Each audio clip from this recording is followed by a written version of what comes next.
Мөрөөдлийн орон сууц чинь үнэндээ Деважингийн дүрд хувирсан тор байвал яах вэ? Шин Террарум орон сууцанд нүүж ирэхдээ эцэст нь нэг аз дайрлаа гэж боджээ. Тэнд бүх зүйл төгс харагдана.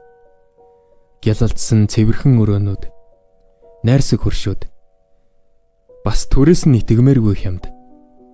Гэвч түүний эхний шөнө цаг яг 11-ийг заахад цонхны гадаа ямар нэг хүнд зүйл газарт хүчтэй унах чимээ сонстов. Түүнийг гадагш харахад юу ч байсангүй. Өдөр нь хүн бүр түүн рүү нэмсэглэгч тэдний үг яриа нэг л биш. Цээжилсэн зүйлээ давтан хэлж буй мэдрэмж төрүүлнэ. Нэг шөнө шин эсрэг талын байрны дээвэр дээр нэгэн эр хөдөлгөөнгүй зогсож байхыг анзаарав. Цаг 11 болоход тэр хүн гинэт үсэрч эхлэв. Шинийг хамгийн их цочирдуулсан зүйл бол хүмүүс барилгаас хүн унахыг инgiйлнийг үзэгдэл мэт харж зөгцөөгүй нэгэн гэж нэрлэж байсан явдал юм. Террарум бол зүгээр нэг амьдрах газар биш бөгөөд нэгэнт орсон бол гарах нь хувь хүний сонголт биш болохыг Шин баг багаар ойлгож эхлэнэ.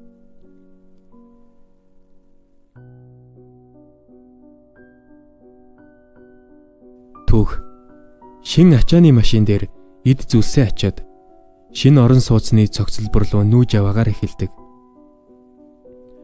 Тэднийг явах зур жолооч Шин рүү хандан хөгжилтэйгээр Шин чи хол замыг туулж ирсэн чи эцэст нь гэртээ ирлээ те. Тэр дээр харагдаж байгаа барилгуудыг харж байна уу? Одоо ингээд бид хөршүүд боллоо доо. Террарум орон сууцнд амьдрах болсондоо баяртай байгаа гэж найдаж байна гэж хэллээ. Энэ орон сууц үнэхээр авраг том бөгөөд дээд зэрэглэлийн харагдах нь жирийн нэгэн газраас огтөөр байлаа. Цогцлбор дундуур явж байхад бадминтон тоглож буй эмэгтэй, эрэгтэй хоёр харагдав. Гэвч эмэгтэйн өвдөгнөөс цус гожиж байлаа. Тэднийг хажуугаар нь өнгөрөхөд эмэгтэй цохиур авах гэж байгаад бүдэрч унав. Эмэгтэй өвдөгнөөс цус гойжуулан "Ёй, миний өвдөг. Чи яагаад ингэж байгаа юм бэ?" гэхэд эрэгтэй Би санаандгүй ингэчихлээ. Амлаа. Надад харуулаач гэж хариулна. Үүний зэрэгцээ Шин гудамжаар алхаж буй нэгэн өндөр настан хосыг анзаарав. Тэд Шин рүү тодор бөгөөд найрсаг инэмсэглэлээр мэдлэхэд Шин ичингүрэн хариу мэдлэв. Цаг хугацаа өнгөрч Шин эд зүйлсээ өрөөнд оруулж дуусгаад хэдийний шөнө болж 11 цаг дөхөж байлаа.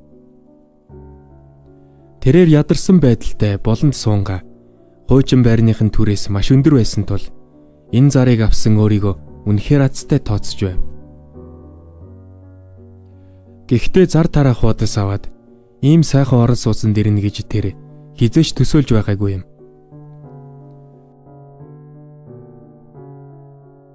Шин бие сунгаад ийм цэвэрхэн дээд зэрэглэлийн байранд амьдарч байгаадаа итгэж чадахгүй. Итгэмээргүй юм гэж тэр бодов. Энэ бүхэн түүнд зүүд шиг санагдж байтал хөрөмнийх нь халаасанд утсан дуграв. Шин утсаа хартал $71,900 өртөөг нь сануулсан мэдэгдэл ирсэн байлаа. Энэ үе Шин нэрэн тийм би үүнийг зохицуулах хэрэгтэй. Энэ газар ажлаас минь дэндүү хол болохоор автобусаар явхад олсон мөнгнөөс ихийг үрэх байх. Маргааш энэ хавьяас шинэ ажил хайхаас гэж хэлв. Гэвч ханан дээрх цаг яг 11 болох тэр мөчөд ямар нэг зүйл унах шиг хүчтэй чимээ сонстов. Шин цонх руугаа хартал юу ч байсангүй. Тэр дотор хин нэгэн цонхоор гурилтай шуудай ч юм уу ямар нэг зүйл шидчих үү? Эсвэл зүгээр л хий зүйл сонсов уу? гэж гайхаж байлаа. Маргааш өглөөний Шин зүгээр л оршин суугчаар бүртгүүлэхээр захиргааны офис руу явв. Гэвч төв хаалганы өмнө зогсож байхдаа тэр нэг зүйлийг анзаарав. Тэнд оршин суугчдын нийтийн тоног төхөөрөмжийг хариуцах ажилтны зар наасан байлаа. Ямар ч шаардах зүйл байхгүй бөгөөд ердөө нэг оронтой байгаа аж. Шин үүнийг хараад байрнаас нь хэдхэн минутын зайд тул нийтийн тээвэрт мөнгө өрөх шаардлагагүй болохыг ойлгов. Зар уншиж байтал бадминтон тоглох чимээ дахин сонстов. Шин эргэж хартал өчигдрийн нөгөө хоёр хүн тоглож байв. Тэгтэл нөгөө эмэгтэй дахин унаж өвдөгнөөс нь цус гоожин өчигдөр хэлсэн үгээ яг таг давтан хэллээ. Үүнийг харсан Шин юу болоод байгааг ойлгохгүй гайхаж хөшөж орхив. Гэтэл гинэт хэн нэгэн Шинийг мөрнөөс нь барьж авлаа. Энэ нь нэгэн дунд иргэм насны эмэгтэй байв. Тэрээр Шинд хандан "Чи энд байна шүү дээ. 2 дугаар байрны 304 тоотын шинэ оршин суугч мөн тийм үү? Би чамайг өглөөж хайлаа" гэж хэлв. Шин түүнээс хэн болохыг яагаад өөрийг нь хайж байгааг асуухад эмэгтэй "Мэдээж ухтах бэлэг өгөх гэж юм шүү дээ" хэмээн хариулв. Дараа нь тэр эмэгтэй өөрийгөө орон сууцны цогцлбарын нийгмийн төлөвлөгч бөгөөд шинэ оршин суугчдыг ухтаж төвхнөгтөн туслах нь түүний ажил гэдгийг танилцуулав. Энэ үед Шин "Хэрэггүй" гэхэд эмэгтэй багаар дургүйцэж "Битгий ингэлдэ. Одоогийн залуучууд өөр басныг мэдгч. Миний үед хөршүүд гэдэг чинь найз нөхөд гэр бүл шиг л байдаг байлаа. Хэцүү үед нь бие биенээ дэмжиж амжилт бүрийг нь өөрийнх мэт тэмдэглэдэг байсан. Заримдаа тэр хуучны сайхан цагуудыг өгүүлдэг юм. Бие биедээ анхаарал халамж тавьцгаая. Бид чиний шинэ найз нөхөд гэр бүл болж чадна шүү" гэж инээмсэглэв. Шин дүмбиж орхиод "За, баярлаа" гэж хариулв. Тэгтэл нөгөө эмэгтэй Шинээс захиргааны офисын гадна юу хийж байгааг нь асууж түүнийг хэдийнэ бүртгэгчсэн тул өөр туслах зүйл байгаа эсхийг лавлав. Энэ үед Шин ажлын зар харснаа хэлж хүн авч байгаа эсхийг асуухад эмэгтэй алгаа дашин баярлаж "Мэдээж авч байгаа. Энэ чинь гайхалтай хэрэг байна. Бид шинэ ажилтан авна гэж найдаж байсан юм. Ирэх 7 хоногт хүрээд ир. Ажлыг чинь эхлүүлье" гэж хэллээ. Үүнийг сонсоод Шин байрныхаа хажууд ажил олсондоо баяртай байв. Шөнөн тэр өрөөндөө сунгаа хэдхэн жил хэмнэж чадвал өрөө бараг л дарчихна гэж цовоо сэргэлэн бодож байлаа. Хэн мэдлээ? Энэ газар үнэхэр тухтай. Сарын өрдөө $100 юм чинь бодсноос ч удаан байж магадгүй гэж тэр бодов. Гэвч Шинийг унтахаар зэхэх үед ханны цаг дахин 11 болох төглөө. Тэр хөдөлж амжаагүй байтал нэг зүйлийг анзаарлаа. Цонхны гадна барилгын дээвэр дээр нэгэн эр зогсож байх нь тэр. Энэ үед Шин тэр хүн тэнд юу хийж байгааг гайхсан ч хөшгөө хаагаад орондоо орохоор алхав. Гэвч цаг яг 11 болоход өнөөх хүнд зүйл унах мэт хүчтэй чимээ дахин гарлаа. Шин цонх руугаа яаран очиж гадаг шартал дээвэр дээр байсан ир алга болжээ. Доошоо харахад бас л юу ч байсангүй. Шин тэр хүнийг үсэрчих вэ гэж гайхаж байх хооронд түүнийг мэдэхгүй байхад бусад байрны оршин суугчид хан налан түүний өрөөг сэжигтэйгээр тагнаж чагнаж байлаа. Маргааш өглөө нь байрныхаа гадна барилгын дээвэр лөө ширтэж зогсохдоо өчигдөр харсан ир энэ хэвд хаа нэгтээ унсан байх ёстой доо гэж бодсоор байв. Гэтэл өнөөх дунд иргэм насны эмэгтэй дахин гарч ирээд "Сайн байна уу? Юу хайгав?" гэж асуув. Энэ үед Шин өчигдөр орон сууцны цогцлборт ямар нэгэн зүйл болсон эсхийг гайхаж байгаагаа хэлэхэд эмэгтэй юу гэсэн үг болохыг асуув.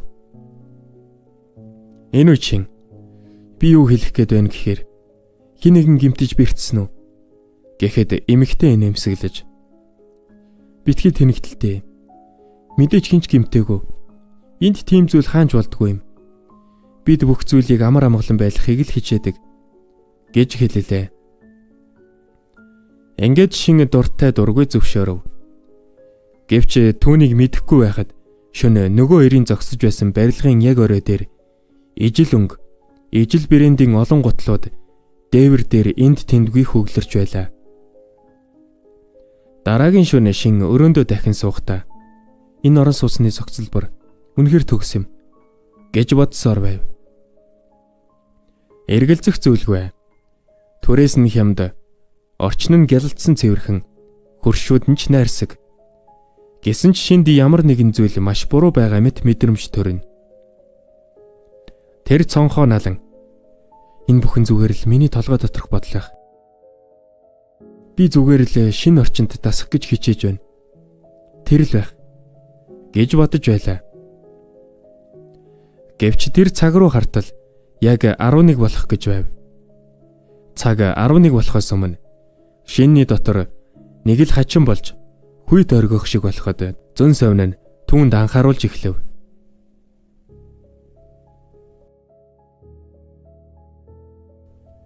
Ингээд шин цонхоо нэгэд чангаар уучлаарай хэрхмээ.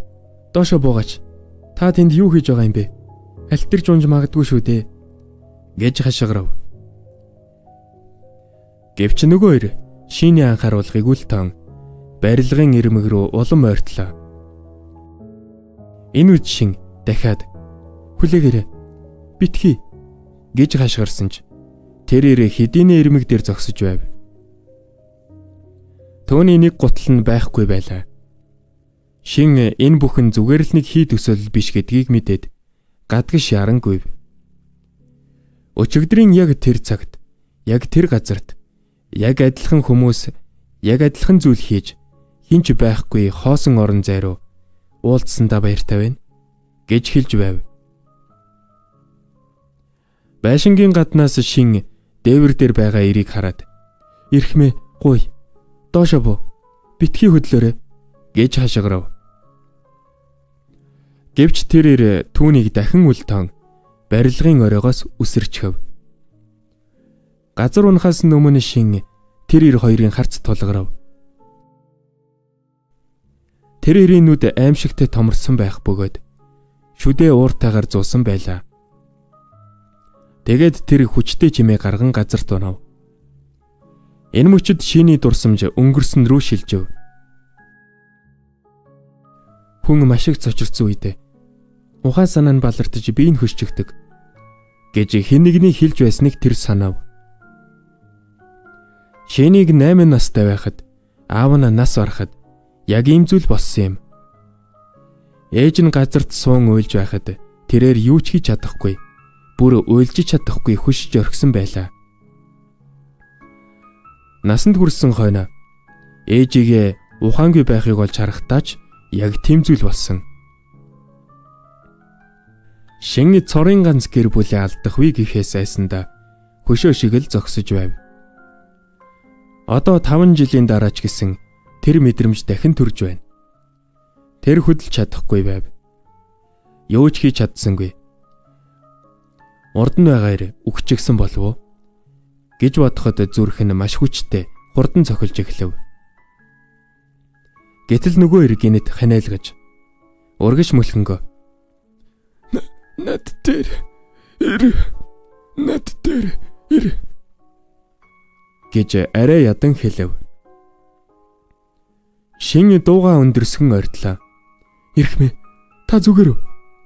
гэхэд нөгөө ир "Над дээр ир" гэж давтан хэлсээр байв. Шин түүнийг түших үедээ тэр ирийн хувцас нь урагдаж би энэ бүхэлдээ хөөхнөц усныг анзаарав. Энэ бол зөвхөн нэг удаагийн уналтаас үүсэх боломжгүй шархнууд байлаа. Шин утсаа шүүрэн авч "Эндээ хүлээгээрэй ирхмээ. Би түргэн тусламж дуудлаа" гэж хэлэв. Гэвч нөгөө ир мөлхөж улам чангаар "Над дээр ир" гэж давтан хэлсээр байв. Шин түүнийг шархатсан байна гэж зогсоохыг оролдсон боловч тэр ир эсэргүүцэн урагш зүтгэсээр байлаа. Хэдхэн секундын дараа тэр гинэт хөдөлгөөнгүй болов. Энэ үед шин "Ирхмээ, та зүгээр үү?" гэж дуу алдтал нөгөө ир удаанаар эргэж шин рүү нүдээ томруулан ширтээд маш их хүйтнэр "Чамаас болоод би боломжоо алдчихлаа" гэж хэлв. Тэр гинэт шиний цамцнаас зурж газар даран унгав. "Би маш ойрхон байсан. Цагта амжиж чадах байлаа. Би маш сайн хийж байсан юм. Яг тэр мөчөд чи бүх зүйлийг балжглаа. Энэ бол чиний буруу. Чамайг гарч ирснээс хойш бүх зүйл буруудлаа. Чамайг ирэхээс өмнө бид зүгээр байсан юм" гэж тэрээр шиний нүрлүү хашгирч байв. Ингээд шин ухаан алдаж эхлэх үед тэдэн рүү хэн нэгэн гүйж ирэх чимээ сонстов. Хамгаалагч гүйж ирээд нөгөө эрийг шинээс салган хүчтэй түлхэж унгаж газар дарав. Шин чичирсээр толгой өргөж хамгаалагчид талархал илэрхийлээд "Энэ хүнд юу тохиолдов вэ? Яагаад гинт над руу тарьж байгаа юм бэ?" гэж асуув. Энэ үед хамгаалагч маш хүйтнэр "Санаа зовлтгүй. Зүгээр л нэг зөгцөөг нэг юм байна" гэж хариулв. Шин гайхаж "Зөгцөөг нэг гэж юу гэсэн үг вэ?" гэж асуухад хамгаалагч "Би чамд санаа зовлтгүй гэж хэлсэн шүү" хэмээн ширүүнээр өчөв. Яг тэр мөчөд өнөөх дунд иргэм насны эмэгтэй цагаан дүрмт хувцастай хоёр хүний хамт гүйж ирэн шинээс гимцэн эсхийг нь асуув. "Бурхан минь, би маш их харамсаж байна. Ийм зүйл хизээч болох ёсгүй байсан юм" гэд эмэгтэй уучлалт гуйлаа. Шин яагаад уучлалт гуйж байгааг нь асуухад эмэгтэй "Энэ орон сууцны цогцлбор дотор хэвтэн эмчлүүлдэг эмнэлэг байдаг бөгөөд заримдаа өвчтнүүд асрагчтаасаа нуугдан гарчихдаг тухай тайлбарлав. Тэр уг нь маш ийдэг хүн байсан юм. Гэвч гэр бүл нь осолд орж нас орсноос хойш заримдаа ингэж байдаг болчихсон. Тэр санаатайгаар тгээгүй гэдэгт би итгэлтэй байна. Чи ойлгоно гэж найдаж байна. Залуу минь" гэд зөөлөн инээмсэглэв. Энэ үед шин ууртайгаар "Би яаж ойлгох ёстой юм? Би дөнгөс сая барилгаас хүн үсрэхийг харлаа. Дараа нь тэр намайг боож алахыг оролдсон. Хамгаалагч нь ч ойлгомжгүй зүйл яриад байна. Надад тайлбар өгөх ёстой гэж бодож байна. Би түүнийг 2 шин дараалан яг ижил цагт дээвэр дээрээс үсрэхийг харсан шүү дээ" гэж хашгирлаа. Гэтэл түүний ард нэгэн гүн бөгөөд хүнд хоолой дуурав. "Тайвшир. Би тайлбарлая. Уучлалтгүй. Би чамтай эртхэн уулзах ёстой байж. Намайг Тай Баким гэдэг. Энэ орон сууцны цогцлборын менежер байна. Одоо ярилцах тохиромжтой юу?" Гэхэд шин харахад тэр хүн маш том биетэй. Өргөн мөр бүхий сүрдмээр нэгэн байлаа. Дараа нь менежер өрөөнд тэрээр шинд бүхийж дахин уучлалтгүй нүүж ирсэн өдөр нь уулзаагүйдээ харамсж байгаагаа хэлв. Энэ үед шин барилгаас үсэрсэн хүний өмнөөс хүмбэр уучлалт гуйж байгаад гайхаж байлаа. Тэр зүгээр л нөгөө ир зүгээр эсхийг мэдхийг хүсв. Энэ үед менежерийг нэмсэглээд түүнийг эмнэлэгтээ эмчлүүлж байгаа зүгээр гэж хэлв. Шин гайхсан хിവэр байтал менежер нэгэн зүйл гаргаж ирээд юу болохыг нь мэдэх эсхийг асуув. Тэрээр жижиг шилэн савнд ургамал бичил биетүүд байх бөгөөд зөв тэнцвэрийг нь хагалж чадвал хэдэн 10 жилийн турш өөрийгөө тэтгэж чаддаг экосистем буюу миниатюр дэлхий юм гэж тайлбарлалаа. Энэ шилэн савыг террариум гэдэг юм гэж тэр хэлв. Тэр мөчтөл шин энэ орон сууцыг яагаад террариум гэж нэрснийг ойлголоо. Менежер уулас болон өндөр ханаар тусгаарлагдж тэнцвэрийг хадгалахын тулд тогтоосон дүрм журмын тухай ярив. Шин энэ хачин санагдж болгоч. Чи одоо бидний нэг болсон. Маргааш захиргаанд ажилдаа орно. Тийм үү? Гайхалтай. Чи удахгүй дасах болно гэж хэллээ. Тэр өдөр Шин туйлдж ядарсан байдалтай орондоо орж менежерийн бэлгэлсэн шилэн савыг ширтсээр унтаад өгөв. Хэдэн цагийн дараа буюу шөнийн 3 цагт түүний өрөөний хаалга алгуурхан нэгдлээ. Хэн нэгэн Шиний толгойноос барьж чирч гаргав. Амийг нь таглаж нүдийг нь боожээ. Нүдний болтыг тайлахад тэрээр өнөө хэрийн үсэрсэн барилгын яг орой дээр зогсож байв. Шин хүлээтэй гараа тайлах гэж оролдсон ч чадсангүй. Гэтэл нөгөө талын дээвэр дээр өнөө хэр дахин гарч ирээд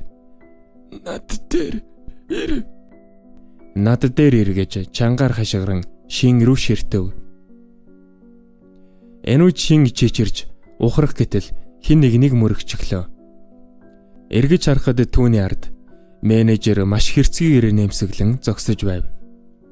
Чин сэтгэлээс уучлалдаггүй. Ноён Шин гэд тэр Шинийг дээвэр дээрээс түлхэж орхив. Шин доошоо унаж байгаад орныхоо хажууд газар унан сэрлээ. Энэ бүхэн зүгээр л зүуд байж. Тэрээр амьсгаадсаар хөвтөж байтал гадаа маш их чимээ шууган сонстов. Цонхоор хартал нэгэн оршин суугч цагаан хувцастай 2 хүн рүү уурлан хашгирч байлаа. Шин санаа алдан өглөө эрт ийм их шууган гарч байгаад дургүйцэв. Удалгүй захиргааны байранд очиход өнөөх эмэгтэй Шинд хандан өчигдөр болсон явдлаас болоод чи их цочирдсан байх. Унтаж амарч чадсан уу гэж асуув. Шин хэдэн цаг унтаад авсан ажиллахад бэлэн байгаагаа хэлэхэд эмэгтэй чи их зөрөгтэй юм а. Залуу хүн гэхэд сайн байна гэд ажлын талбарт нь дагуулan ирлээ. Эдгээр хайрцгуудыг харж байна уу? Энэ бол чиний өнөөдрийн хийх ажил. Чиний үүрэг бол 10 минутын зайтайгаар байр бүрт эдгээр хангамжуудыг хүргэж өгөх юм. Оршин суугчид үүнийг байнга хэрэгэлдэг болохоор маш чухал гэж тайлбарлав. Шин маш олон хайрцаг байгааг хараад хөлсөн цовж эхлэв. Эмэгтэй хангамжууд маш үнэтэй тул юу ч хагалж болохгүйг санууллаа. Энэ үед Шин энэ ажил нэг хүнд арай дэндүү их биш үү? Гэхэд эмэгтэй инээж санаа зовлтгүй. Чи удахгүй дасах болно гэж хэлв. Шин захиргааны байрны төв хаалгыг дүгжээд санаа алдав. Тэрээр толгоогоо майжингаа. Энэ ажилд яагаад ямар ч шалгуур тавиагүйг одоо л ойлголоо. Ажилд орсон эхний өдөр өглөөнөөс шөнө хүртэл ингэж зүтгүүлдэг ямар ч ажил байдаг байна гэж үгэллээ. Тэгээд гэрлүүгээ харахаар халаас авахтал утас нь байсангүй. Ажлын өрөөндөө орхисноо санаад дуртай дургүй буцаж орхоос өөр аргагүй болов. Удалгүй Шин 2 давхарт байх агуулгын өрөөний үүдэнд ирлээ. Хаалганы бариулнаас атгаж байтал ард нь ямар нэг чимээ гарахад тэр хөшиж орхив. Байранд өөр хүн үлдсэн болов уу гэж гайхсан ч хамгийн сүүлд өөрөө гарсан гэдгийг мэдж байлаа. Шин чимээ гарсан зүг рүү алгуурхан алхав. Коридорын болонгаар шагааж хартал өчигдөр дээвэр дээрээс үсэрсэн өнөө хэрийг цагаан дөрөв хувцастай 2 хүн чирч явахыг хараад шоконд орлоо. Нөгөө эрэ мултрах гэж хамаг хүчээрээ тэмцэж байв. Шин ханны ард нугдан түүнийг имлэг рүү авч явж байгаа юм бол яагаад ингэж чирээд байгааг гайхаж байлаа. Тэгтэл нөгөө эрийн амны болт суларч тэрээр чангаар "Гой. Энэ миний буруу биш. Би бүх дүрмийг дагсан шүү дээ. Тийм биз дээ. Тэр л бүгдийг балалчихсан. Тэр шинээр ирсэн хүн" гэж хашгирав. Шинд харсан сонссон бүхэн нь огт ойлгомжгүй байлаа. Нөгөө эрийн амийг дахин бооход Шин күртгийнхээ малгайг өмсөд тэднийг дагахаар шийдэв. Учир нь нөгөө хүний хэлсэн шинэ хүн бол өөрөө мөн гэдгийг тэр зөнгөөрөө мэдэрсэн юм. Гэтэл Шинийг дагаж байх зур түүний ард нэгэн сүүдэр нууцаар ажиглан мөн л дагаж эхэллээ. Хэдэн минут дагасны эцэст Шин нэгэн хаалганы өмнө ирэв. Цаана нь юм төчигнэг чимээ гарч байлаа. Шин хаалганы байруулыг эргүүлэн нээтэл цонхон нээлттэй хоосон өрөө өгтөв. Гэвч тэр өрөөний дотор өөр нэг хаалга байх бөгөөд чимээ яг тэр хаалганы цаанаас гарч байлаа. Шин огтхон ч эргэлзэлгүй хаалга руу дөхөв. Хаалганы цаана степлер буу ашиглах мэт чимээ гарч нэгэн гүн хоолой. Энэ хүн хөршүүдийнхээ амар амгаланг бузраллаа. Энэ бол маш хүнд нүгэл. Бэж гисэн түүнийг гэрэл гэгээрөө хөтөлж чадаагүй тул бүтлгүйтлээ. Гихэн сонстов. Шин энэ хоолыг хаана ихтэй сонссон гэдгээ зөнгөөрөө мэдэрсэн ч яг хэн болохыг нь санаж чадсангүй. Хаалганы нүхээр шагааж хартал аимшигтай дүр зураг өгтлээ. Тэмцэж буй эрийг модон загалмайд хүлж түүний ард өнөөх аврах том биетэй менежер ташуур барин зогсож байв.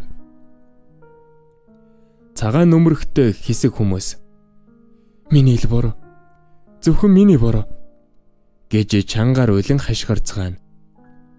Менежер ч мөн адил үгийг давтан хэлээд нөгөө эрийн нур руу ташуурдаж эхлэв. Тэрээр нүдийг нь боож загалмайд хүлсэн эрийг ухаан алдтал магадгүй үхтлэн ташуурдаж бие нь бүхэлдээ цус болов. Менежер уйлан байж сүүлчийн удаа "Зөвхөн миний бороо" гэж хэллээ. Үүнийг харсан Шин амаа даран ухарч байгаад ямар нэг зүйл мөргөж чимээ гаргаж орхив. Хаалганы цаана байсан бүх хүн чимээ гарсан зүг рүү харлаа. Менежер хамгаалагч руу дохио өгөхөд хамгаалагч гартаа модон зөхөр барин хаалга руу зүглэв. Шин гарахаар хаалга татсан боловч хаалга эвдэрсэн мэт онгойсонгүй. Гэтэл гэнэт нээлттэй зонхоор түүнийг дагаж байсан хүн гарч ирэв. Өөр аргагүй болсон тул тэр хүн цонхоор үсрэн орж Шинийг аварлаа. Эцэст нь хамгаалагч хаалгыг нээсэн боловч өрөөнд хинч байсангүй. Хамгаалагч хаалга руу хараад цонхоор орж ирэх салхинаас болж чимээ гарсан байна гэж бодон хаалгыг алгуурхан хаалаа. Гэвч Шинийг анзаараагүй байхад нээлттэй хаалганы цаана түүнийг дагаж байсан эмэгтэй нуугдаж байв. Тэрээр Шиний амийг таглаад аяархан гэж шивнэв. Хэдэн хормын дараа Шин тэр эмэгтэйтэй хамт өрөөнөөс гарч амжин гудамж руу гүйлээ. Гүйх зураа Шин түүнийг хаашаа дагуулж явааг асуусан боловч эмэгтэй "Юу ч үтгээр зүгээр л даг. Байранд ормогцоо бүгдийг тайлбарлая" гэж хариулжээ. Өрөөнд орж ирээд эмэгтэй хаалгаа төгжин санаа алдаад Шин рүү харан чангаар "Чи юу бодож байсан юм бэ? Хин бодлохгүй үйлдэл хийн гэдэг чинь" гэж хэлв. Шин түүнийг тайвшруулахыг оролдсон ч эмэгтэй үргэлжлүүлэн "Хэрв тэд чамайг барьчихсан бол яг байсныг төсөөлж байна уу?" гэж хэллээ. Эмэгтэй Шинийг бүхий л хугацаанд дагаж явсан тул азтай байсныг хэрв тэгээгүй бол тэр хүмүүс түүнийг одоо юу болгож байгааг хэн ч мэдэхгүй гэдгийг тайлбарлав. Шин гайхан хажуу тийшээ хартал өрөөний нөгөө талд хоёр эрэгтэй сууж байхыг олж харав. Энэ үед Шин "Тусалсанд чинь баярлаа. Гэхдээ чи хин юм бэ? Бас тэнд сууж байгаа хүмүүс хин бэ?" гэж асуув. Эмэгтэй өөрийгөө танилцуулаагүй байснаа анзаараад "Намайг Ханао гэдэг. Бид бүгд яг нэг өдөр энд нүүж ирсэн" гэж хэлв. Түүний хажууд суух залуу "Намайг Вүү Жүнли гэдэг. Би ч бас чамтай адилхан өдөр нүүж ирсэн. Одоо энэ цогцлбарын ачаа тээврийн хэсэгт ажиллаж байгаа" гэж хэллээ. Харин алсад суух нөгөө эр Шин рүү зөвхөн муухай харна. Шин түүнийг өглөөнө цагаан хувцастай хоёр хүн рүү чангаар хашгирч байсан залуу мөн болохыг танив. Ханаа түүнийг танилцуулж "Энэ бол Сүн Чахан. Тэр ч бас бидэнтэй адилхан өдөр нүүж ирсэн" гэж хэлв. Шин тэднийг дөрвүүлээ нэг өдөр нүүж ирсэн эсхийг лавлахад Ханаа "Тийм" гэж хариулаад тэд бол энэ цогцлборд нэг өдөр ирсэн цорын ганц гадаад хүмүүс болохыг хэлв. Шин Ханаагаас Яагаад өөрийг нь энд авчирсныг асуухад хана чи хэдийнэ гадарсан байх гэж бодсон юм. Энэ цогцлборт өдөр бүр яг ижилхэн зүйл давтагдаад байгаа тухай ярилцахаар бид энд цугларсан юм гэж хариуллаа. Төд удалгүй шин өөрийн олж мэдсэн зүйлсээ тайлбарлаж эхлэв. Тэрээр 3 өдрийн өмнө нүүж ирэхдээ мэндэлсэн өндөр настан хос, бадминтон тоглож буй залуу хос хоёр маргааш нь яг л тэр цагта тэр газараа яг ижил зүйл хийж байсныг хэлв. Эхлээд тэр үүнийг тохиолдол эсвэл андуурсан байх гэж бодсон ч одоо бодоход нөгөө эмэгтэй унахаас өмнө өвдөг нь аль хэдийн шалбарч гсэн байжээ. Гэнэт ханаа ширээ зохин бухимдаж харж байна уу? Миний хэлээд байгаа зүйл яг энэ. Чи намайг хийм харсан гэж бодож байгаа хэвээрээ юу? Гэхэд өвөөжөн тавширдаа ханаа. Чи маш чухал хэрэг гэсэн болохоор л би байрандаа цуглахыг зөвшөөрсөн. Гэхдээ миний бодлоор та хоёр оршин суугчдын өдөр тутмын хөвшлийг л буруугаар тайлбарлаад байх шиг байна. Хүмүүс өөрийн гэсэн хөвшилтэй байх тийм хачин гэж үү? Жишээ нь би өглөө бүр 7 цагт 30 минут гүйдэг. Та хоёр зүгээр л хэвийн зүйлээ сайгаад байна гэж хэллээ. Энэ үед ханаа дургуйсан. Хэв ингэж юу гэсэн үг вэ? Энэ зүгээр л нэг хөвшил биш гэдгийг бид мэдэж байна. Хоёр гэрч байхад чи яаж эргэлзэж чадж байна? Гэхэд вүүжэн үгүй би чамд итгэж байна. Гэхдээ ямар ч баттай нотлогоогүй ийм зүйлд итгэхэд хэцүү шүү дээ. Чиний хэлж байгаа зүйлийг дэндүү утгагүй санагдаж байна гэж хариулав. Энэ үед шин хүйтнэр тэгвэл тэр хүн барилгаас үсэрснийг бас хий төсөөлөл гэж бодож байна уу? Гэхэд өвөөжөн юун тухай ярьж байгааг нь асуув. Энэ үед шин чичирсэн хоолоогоор би өөрийн нүдээр харсан. Тэр хүн шөнө бүр яг ижилхэн барилга руу авирч яг ижилхэн цагт үсэрдэг. Нэг удаа тэр миний хажуу шахам газар дунсан. Ингээд бухимдан хашгирч менежер нөгөө эрийг тамлан зодож байхыг харсан тухайгаа ч ярьлаа. Үүнийг сонсоод сүнчо бүртгэлийн хуудсыг тэдний өмнө шидэж та нар тоглоод байна уу? Цагийн гарц. Та нарын энэ тэнэглэлийг сонсож суух заваалга. Би энд нүүж ирснээс хойш цагаан хувцастай мөрдөгчд хаалга тогшоод нөгөө хачин төлөөлөгч эмэгтэй зөвшөөрөлгүй хаяг өөрчлөөд үнэхээр балай 7 хоног өнгөрч байна. Хана чамайг маш чухал гэж гуйхаар нь л би ирсэн юм. Цуглаад тэр хачин хүмүүсийн эсрэг ямар нэг юм хийх байх гэж бодтол юу гинэ? Бид нэг өдрөнд давтагддаг лүүпэнд амьдарч байгаа юм уу? Барилгаас үсэрдэг хүн менежерийн ташуур гинөө? Ингээд шүдээ зун. Надад ийм утгагүй балай зүйлд үрэх цагаалга. Жүжигээ үргэлжлүүлээ тоглоод бай. Би лав явлаа гэж хэлээд хаалга хүчтэй саван гарав. Өрөөнд бүүжүн тэдний хэлж буй зүйлд итгэхэд хэцүү байгаагаа нь дахин илэрхийлээд за та хоёрын зөв гэж бодъё. Тэгээд яах юм? Цагдаа дуудаад оршин суугчид нэг үйлдэлээ дахин давтаад байна гэж хэлэх үү? Эсвэл нэг хүн шөнө бүр яг ижил цагт барилгаас үсрээд байна гэх үү? Гэж хэлв. Өөжөн санаа алдан тэднийг бүх зүйлийг буруу талаас нь эхлээд байна. Хамгийн түрүүнд нотлогоо хэрэгтэй гэдгийг ойлгуулахыг хичээв. Бид өөрсдөө жаахан ухаж үзээд үнэхэрийн үнэмшилтэй баримттай болсон үед цагдаа дуудвал яасан бэ? Гэхэд ханаа баярлан инээмсэглэлээ. Өөжөн шин рүү харан төлөвлөгөө таалагдж байгаа эсхийг асуухад шинж бас зөвшөөрөв. Энэ хооронд сүнчо барилуугаа алхах зураа ийм дими зүйл сонсож суусандаа дургуйцэн үглэж явв. Гэтэл байрныхын нүдэнд өнөөх цагаан дүрмт хувцастай хоёр хүн хаалгыг нь налан доторхыг нь чагнаж явахыг хараад сүнчогийн уур хилэн дүрсхийн аслаа. Тэрээр урагш гүйн очиж та нар миний байрны үүдэнд юу хийгээд байгаа юм? Гэж чангаар хашгирав. Цагаан хувцастай хүмүүсийн нэг нь инээмсэглээд чамайг байхгүй байгааг мэдсэнгүй. Бид чамайг хүлээж байлаа. Чамтай ярилцах зүйл байна гэж хэлв. Сүнчо түүний хувцснаас заамдан авч та нар тоглоом хийгээд байгаа юм уу? Дахиж үгээр бүү үзэгдэж хэлсэн биз дээ. хэмээн зандрав. Гэвч нөгөө хүн инээд алдан ганцхан хормол болно. Үүний дараа бид чамайг дахид зовоохгүй гэж хэллээ. Сүнчо бүрчих уурлаж юундаа энийгээд байгаа юм?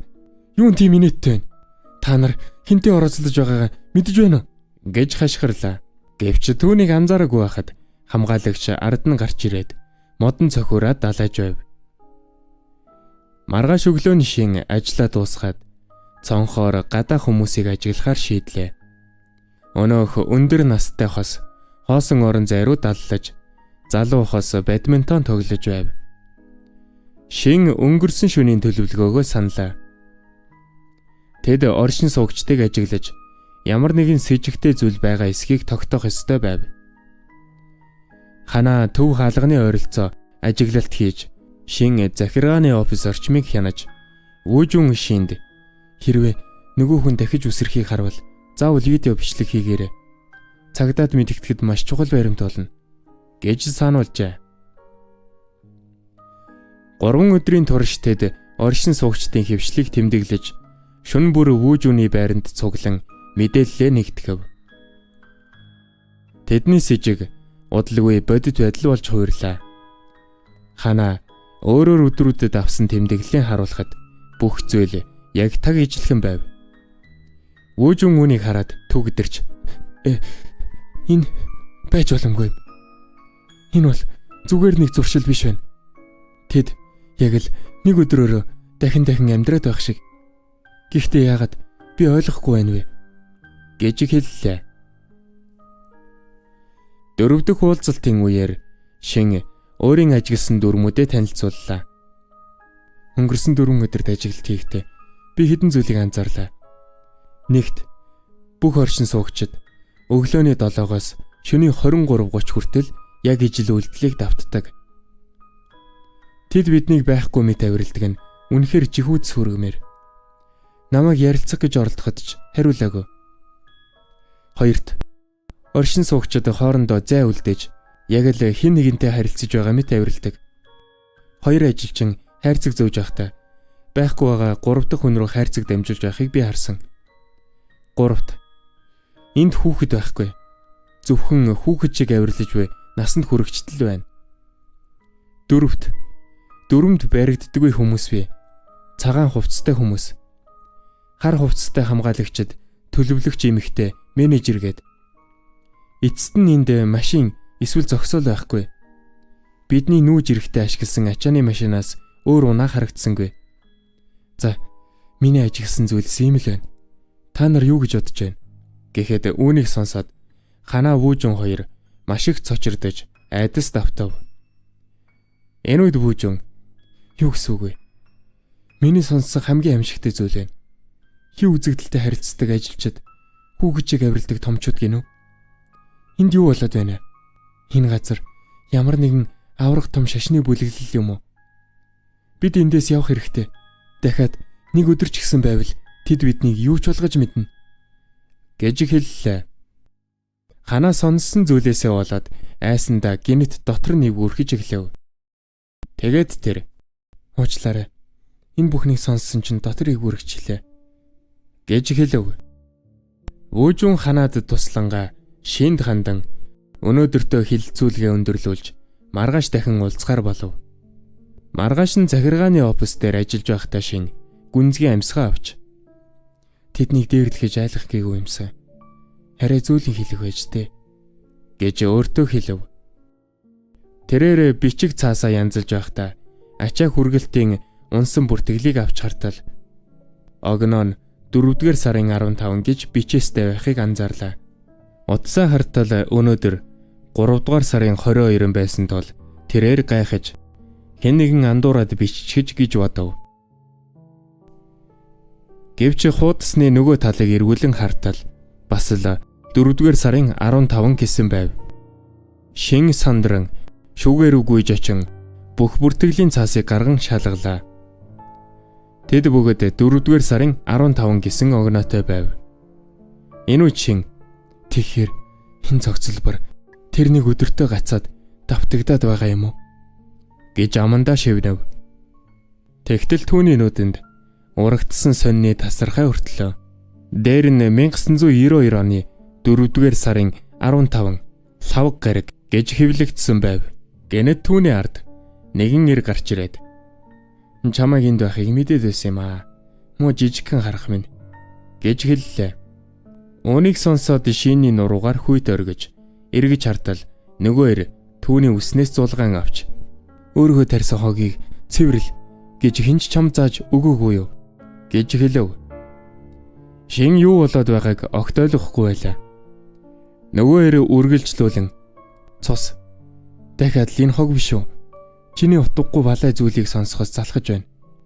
Гэхэд шин та юу яриад байгаа юм бэ? Та ер нь хий юм бэ? Хүн андуураад байна гэж гашгарав. Гэвч нөгөө ир шиний толгой руу лонх шидсэн ч арайхан онсонгүй. За яах вэ? Хэрв чи цусанд тийм их дуртай юм бол би чамайг өөрийн чин цусанд живүүлье.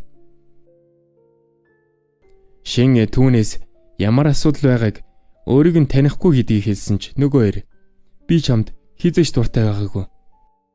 Чиний ямар нэг том зүйл болохыг би мэдээд байсан юм аа.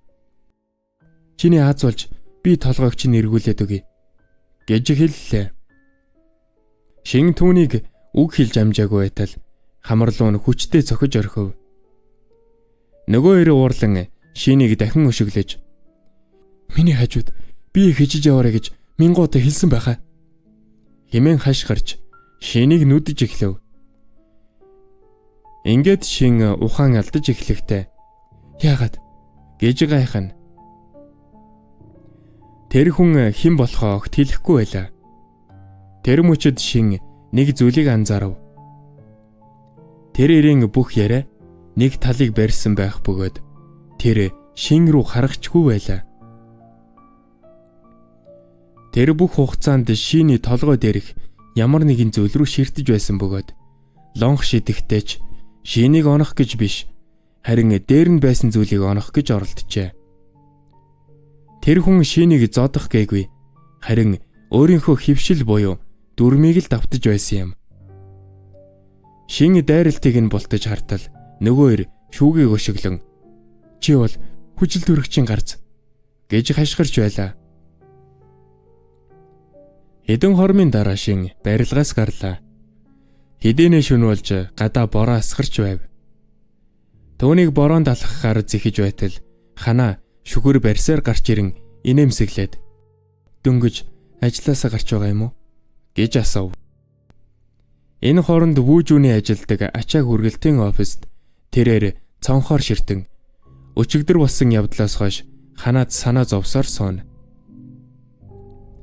Тэр бүр уулзалтаа цуслах тухайч бодож байв. Гэтэл хаалга гимт нээгдэж хамт ажилдаг залуу нь орж ирээд сайн ажиллаа вүүжүн. Одоо харж болно шүү гэж хэлв. Вүүжүн гайхаж би ажлаа дуусгахын тулд өнөөдөр илүү цагаар ажиллана гэж бодсон юмсан. Гэхэд нөгөө залуу тийм төлөвлөгөөтэй байсан ч нэг ажил гарчлаа. Дээрээс нь гадаа бороо асгарч байна. Манайх шиг уулын бэлд баригдсан орон сууцанд ийм их бороо орвол хөрсний нуралт үүсэж магадгүй. Тийм болохоор харж амар да гэж хэлв. Нөгөө залуу шүүгээгээ түгжээд коридороор явангаа. Би явлаа шүү. Гарахаас өмнө хаалгаа сайн түгжээрэй дээ гэж хашгирлаа. Вөөжүн явхаас өмнө ширээн дээрх цааснуудыг янзлангаа. Яагаад энд хамт ажилдаг залуу нь бусад оршин суугчид шиг хөвшилгүй байгааг гайхаж байв.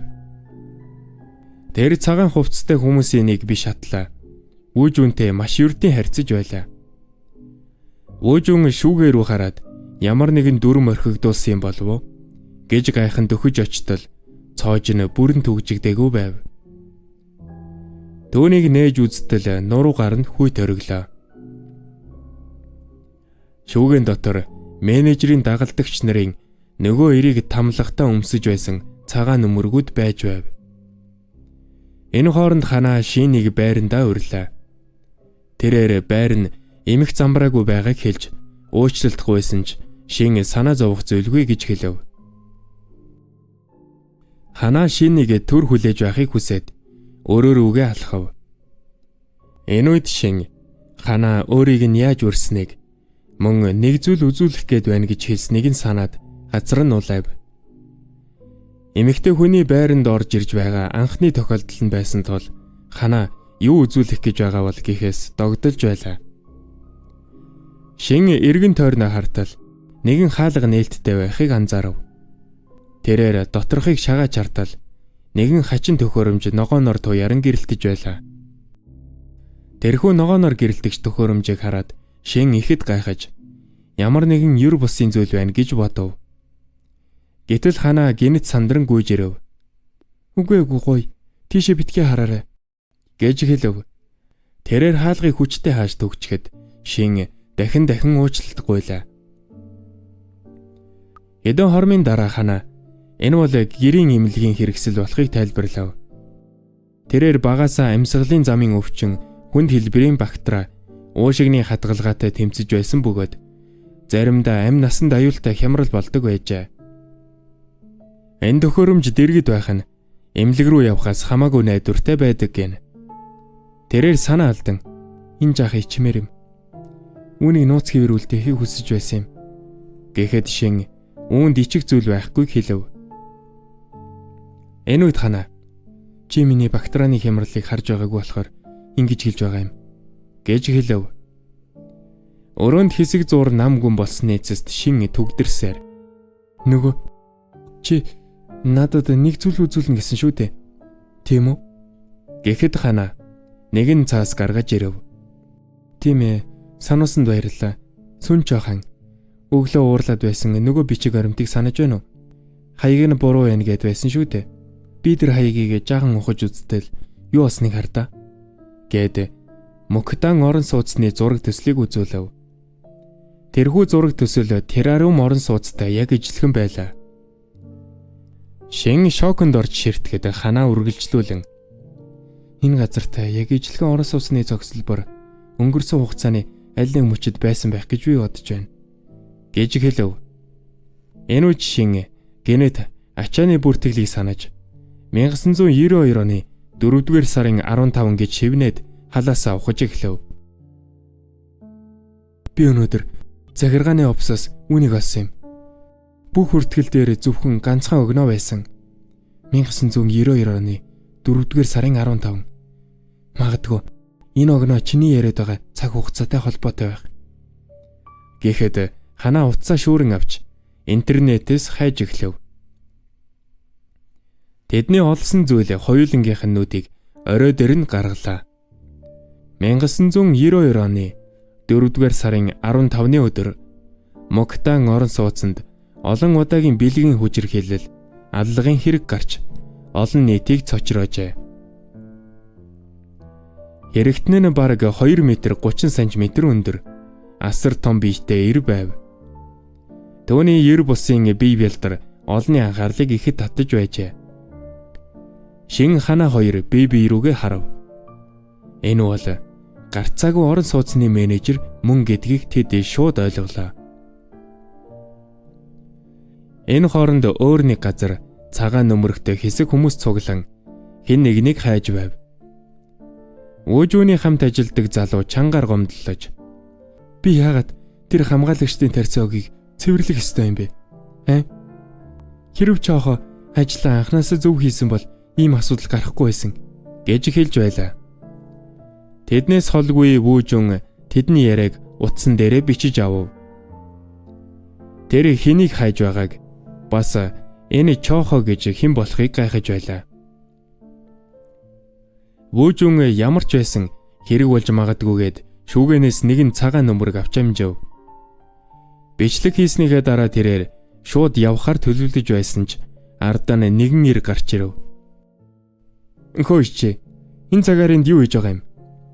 Бүх оршин суугчид хөвшил ёсоор гэртээ байх ёстой шүү дээ. Гэхэд Вүүжүний зүрх хүчтэй цохилж тэр дуугүй зогсоно. Нөгөө ир дургүйцэн гарч эдэнгээ асааж хариулаач гэж хашгиртал Вүүжүн цагаан нөмрөг өмсч өгсөн байхыг харав. Энд юу хийгээд байгаа юм? Сайд иргэлийн ажилд бүх хүнийг орцгисэн шүү дээ. Бусд нь хэдийнэ дотогшоо орчихсон. Гэхэд Вүүжүн мэдж байна. тушаалыг нь сонссон. Гэж хариулахад нөгөө хоёр би чиний найз юм уу гэж зандрав. Вүүжүн яран тушаалыг нь сонссон ирхмэ гэдсмэн өвдөд л гэж хэлв. Нөгөө хоёр түүн рүү муухай хараад орж хай. Хэрв ирэл үр дүнгүй болвол бид бүгд баларна шүү гэж хэллээ. Вүүжүн өөр аргагүй болон бүлэгт нэгдэж барилга дотор хайж эхлэв. Тэрээр малгайгаа доош тарж нүрээ бүрэн нугаад зүхтах боломж хайж байлаа.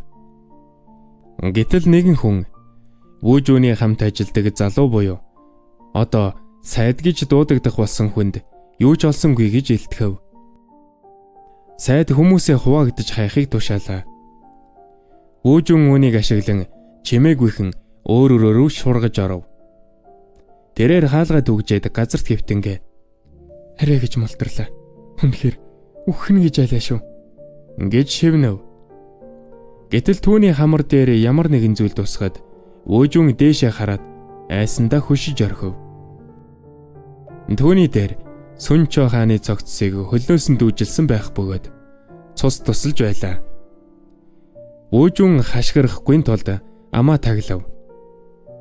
Сүнчогийн нүд нь бүхэлдээ харуулж ам нь ангасан аимшигтай харагдана. Үүнийг хараад Вүүжүн сандран барилгаас гүйн гарлаа. Тэрээр гадаа гараад газарт унан бөөлжиж маш их цочирджээ. Тэд түүнийг алчгаж. Тэд түүнийг хөнөөж гисэн байна. 7 хоногийн ихэр тэр амьд байсан шүү дээ. Бид бүгд ярилцаж байсан юм. Хана шин тэр гуравчаас байсан гэж бодов. Вүүжүн ханаг санаад нүдэн томрлоо. Тэрээр чижилсээр ханаа руу залгасан ч ханаа утсаа сонссонгүй. Тэд интернетээс мэдээлэл хайгаад дэндүү завгүй байв. Вүүжүн ханагийн байр руу хам хүчээрээ гүйж түүнийг минд байгаасаа гэж залбирсаар очлоо.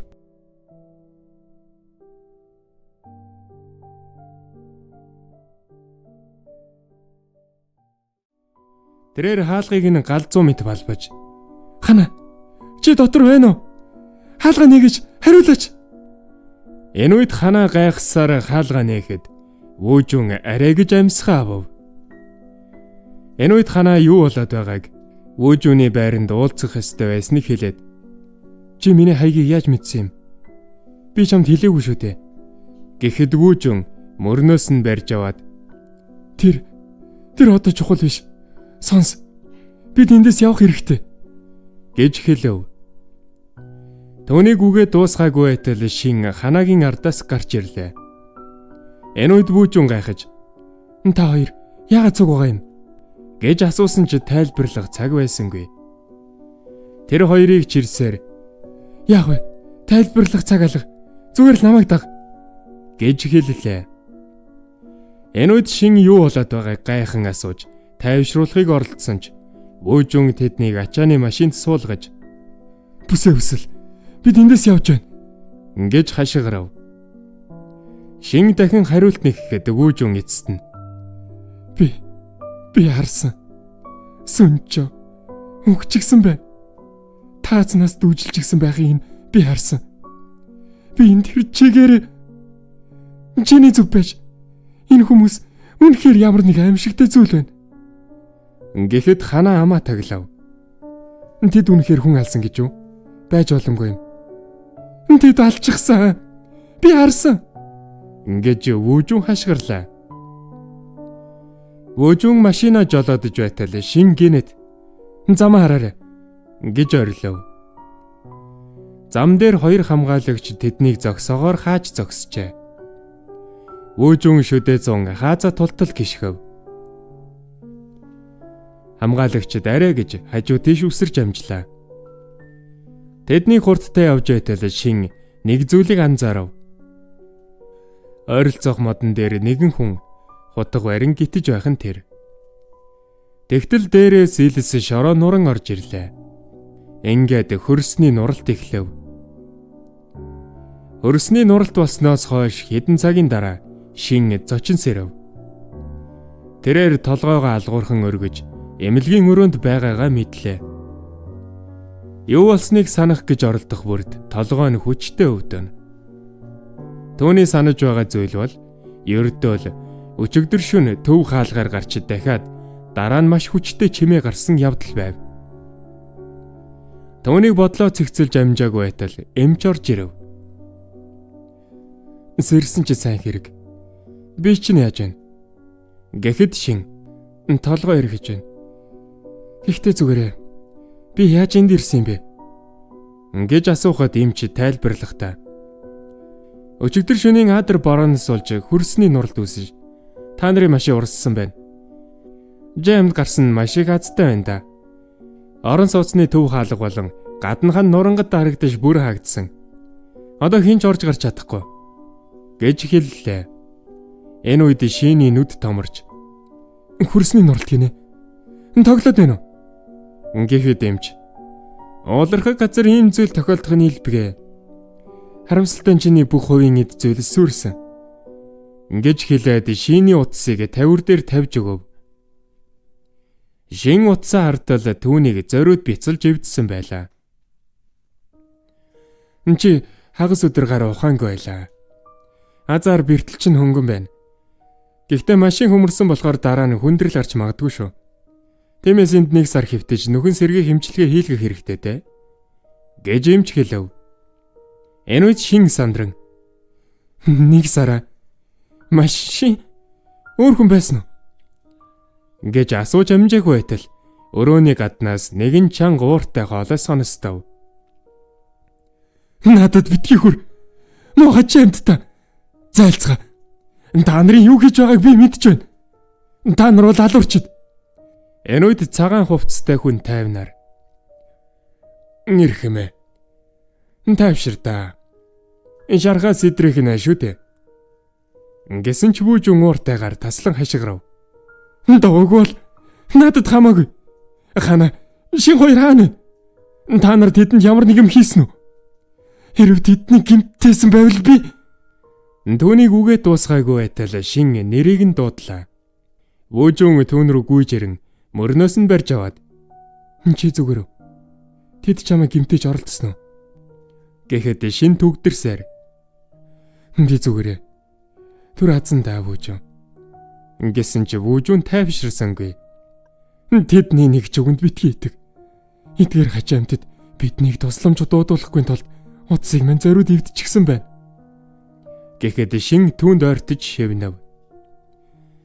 Би чамайг ойлгож байна.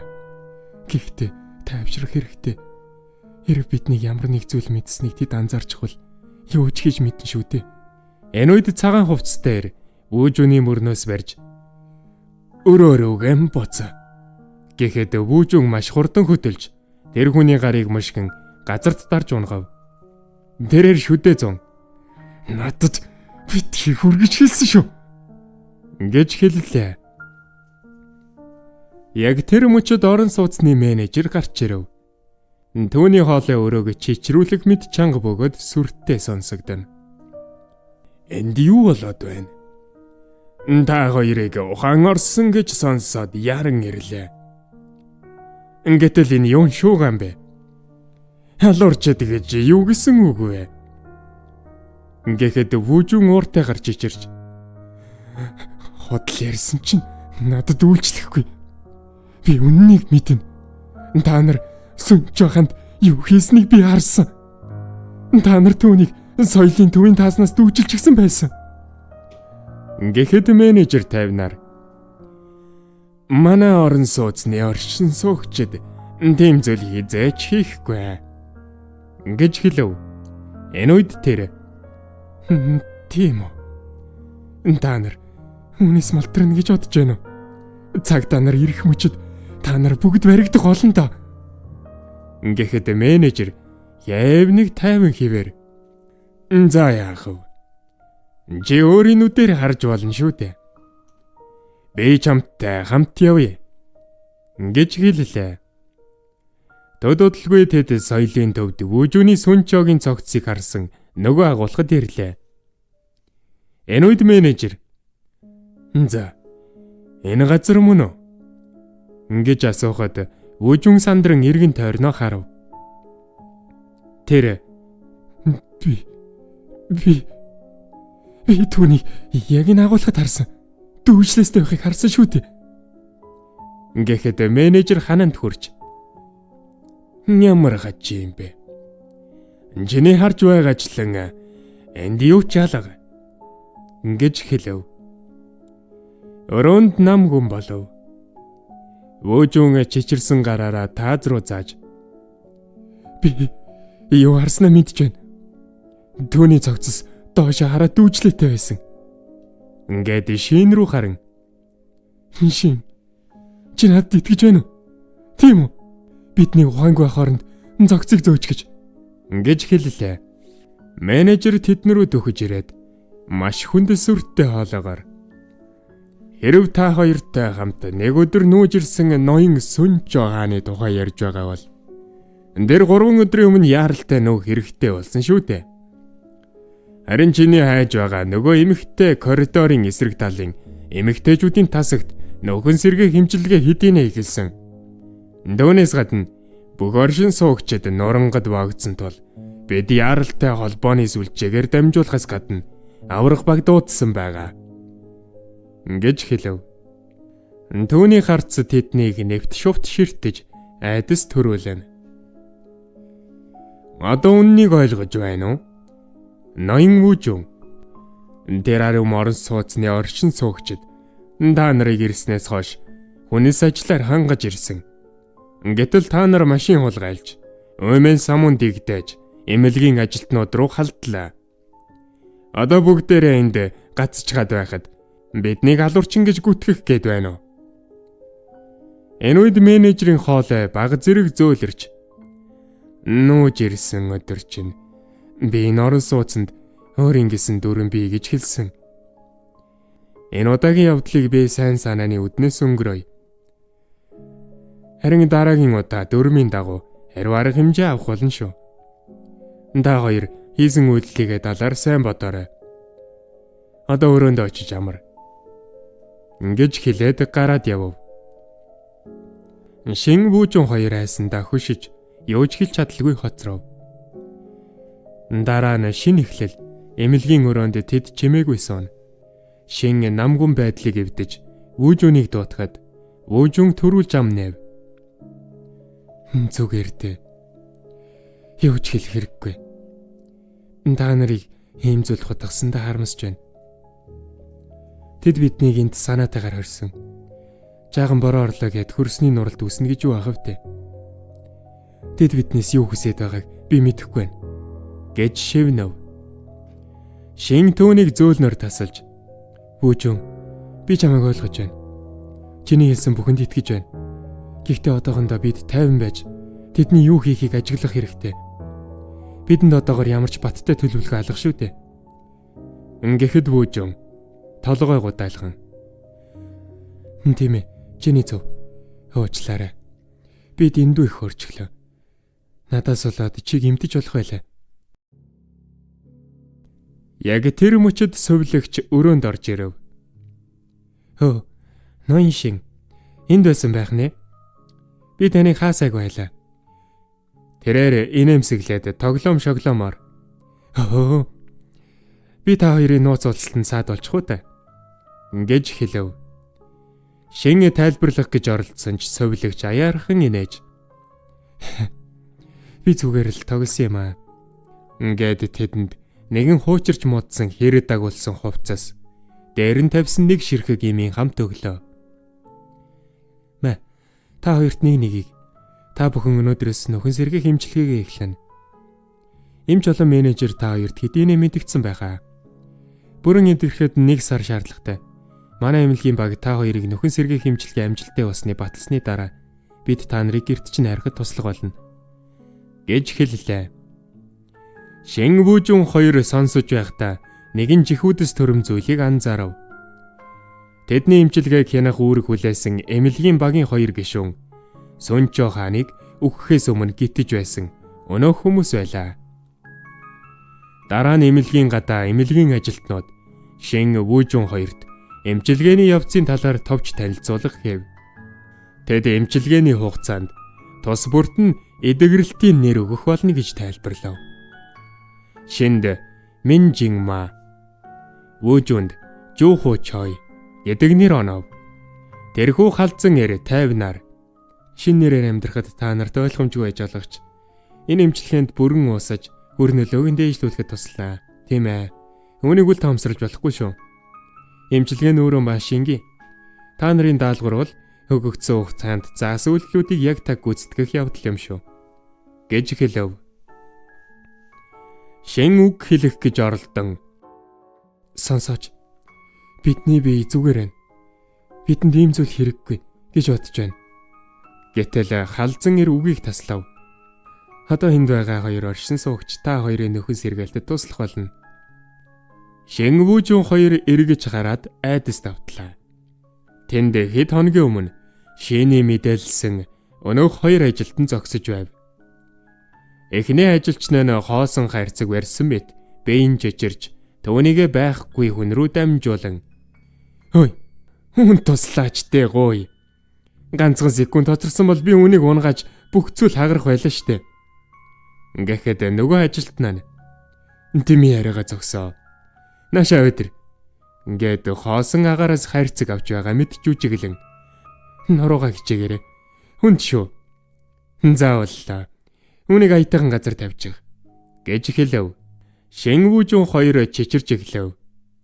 Шин чичирсэн хоолоогоор шивнэн "Вүүжүн, энэ хүмүүс бидний хэд хоногийн өмнө харсан нөгөө ажилчтай байна."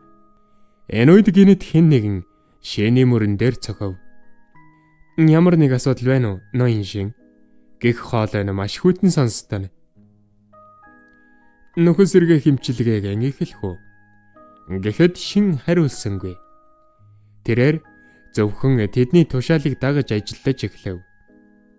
Тэднийг ажиллах зуур эмнэлгийн ажилтнууд энэ бүх үйл явц нь эдгэрэлтэд туслах зорилготой гэж тайлбарлаж байлаа. Тэд заасан цагт заасан үйлдэлийг хийж, заасан үгсийг яг давтан хэлэх ёстой байв. Хэрв бүтлгүйтэл товлсон хугацаанд эмнэлгээс гарах баталгаа байхгүй гэв. Эмнэлгийн хоёр ажилтан ажиглалтаа бичиж, Шин Вүүжүн хоёрын гүйцэтгэлийг наривчлан тэмдэглэж байлаа. Нэг цагийн дараа тэдэнд богино хугацааны завсарлага өгөв. Ажилтнууд удахгүй эргэж ирнэ гэдгийг хэлээд явлаа. Шинэхлэл эмнэлгийн нэгэн хоосон болонд Шин совилогчийн өгсөн имийг сэмхэн нулимж орхив. Ойролцоо Вүүжүн бухимдсан дахаан өшөглөж амандаа хараал урсгана. Үүнийг харсан Шин яаран очиж "Вүүжүн, тайвшир. Гуй. Тэд биднийг сонсчихно шүү дээ." гэж шивнэлээ. Энэ үед Вүүжүн өөдөөс нь "Тэдний бидэнд хийж байгаа энэ бүх зүйлийн дараа би яаж тайван байх юм?" ингээд арай чангаар "Энэ бол нөхөс сэргээлт биш. Тэд биднийг өөрсдөө хүнийг болгох гэж оролдож байна." гэж хэлв. Энэ үед Шин газарт суугаад "Надад итгэлтэй. Би мэдж байна. Энэ хүмүүсийг би таниа. Тэд бол асар хамгаалагчид. Барилгаас үсэрсэн хүнийг чирж явсан хүмүүс мөн. Хэрэг бид тэдний хийснийг хийхгүй бол нөгөө хүн болон сүн чашиг болно шүү. Тиймээс түрхэн зурдуугүй байж намайг бодуулаач дээ." гэж хэллээ. Энэ үед Вүүжүн төгтөрсээр "Гэхдээ бид тэгэд яах ёстой юм бэ? Юу хийх вэ? Надад удас мэн байсан бол яг одоо цагдаа дуудах байлаа. Гуй, Шин, нэг юм хэлээч дээ." гэж хэлв. Шин толгоогоо алуурхан хөргөлөө. Тэдний өмнө таксофон буюу нийтийн төлбөртэй утас байв. Вүүжүн Шинийг дуугүй болсныг анзаараад "Юу болов?" гэхэд Шин урагшаа зан "Харта, нийтийн утас байна" гэж хэлв. Тэд өөр юу ч хэлэлгүй тийшээ гүйлээ. Шин зүрх нь хүчтэй цохилсоор дугаар цуглууллаа. Тэдний амьсгаа давхцан утас дуугарав. Нөгөө талаас нэгэн хоолой "Байна уу? Танд юугаар туслах вэ?" гэж хариулахад Шин цөхөрсөн байдалтай шивнэн Энэ цагдаагийн газар мөн үү? Бид барьцаалагдчихад байна. Үгүй, эдгээр хачин хүмүүст хоригдчихад байна. Тусламж хэрэгтэй байна. Гэж хэллээ. Энэ үед нөгөө хоолой таймнаар "Ирхмээ, тайвширна уу? Та хаана хоригдож байгаа вэ?" гэж асуув. Энэ үед Шин "Тийм ээ. Би энэ орон сууцны цогцлборт дөнгөж нүүж ирсэн юм. Бүх оршин суугчид нэг үедлээ дахин давтаад байна. Бидэн зүхтах ямар ч зам алга. Тусламжийн баг явуулаа штэ." Гэхэд нөгөө хоолой "Таны одоо байгаа байршил хаана вэ?" гэж дахин асуув. Энэ үед Шинийн царай баярлсандаа гэрэлтэн. "Маш их баярлалаа. Би жумаан дахь Террарум орон сууцнд байна. Энэ уулын гүнд байдаг болохоор очиход хэцүү байж магадгүй шүү." гэж хэлв. Тэгтэл нөгөө хоолой "Тийм ээ. Би мэдж байна. Гэхдээ чи хаана байгаа юм бэ?" гэхэд Шин хэсэг зуур гацлаа. Шин гайхшран зогсов. Утасны цаанаас сонсогдох хүйтэн хоолой "Шин, чи яг хаанаас залгаж байгаа юм бэ?" гэж хэлв. Шин тэр хоолойг шууд танилаа. Тэрээр утсаас авч тавилаа. Шин Вүүжүн хоёр айсандаа байсан газар хөшиж орхив.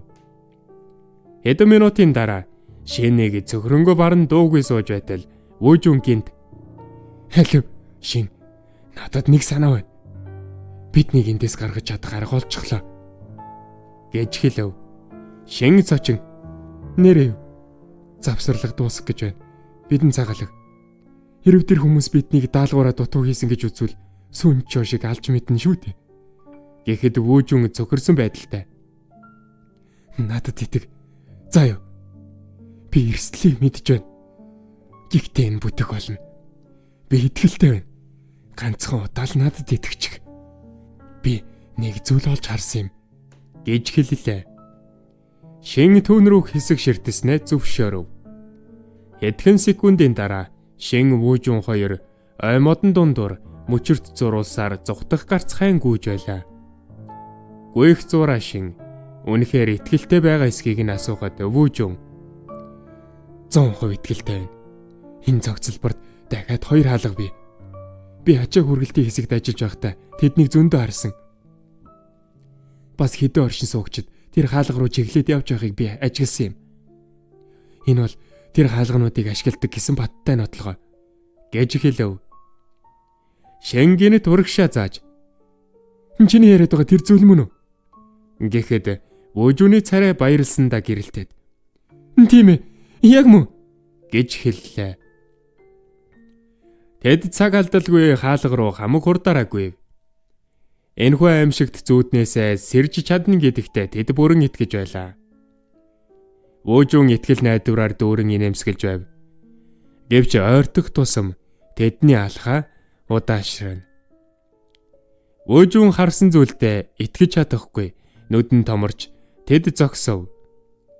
Вүүжүн хаалга руу алгуурхан дөхөж очоод гадаргуу дээр нь гараараа хурж үзлээ. "Энэ юу вэ?" Төвний хуруунууд чичирч байв. Бодог хурууны үзүүрт нь наалтсан бүгдийг хараад тэрээр амьсгалаа төгжлээ. Хаалга өрдөө л ханан дээр зурсан зураг байв.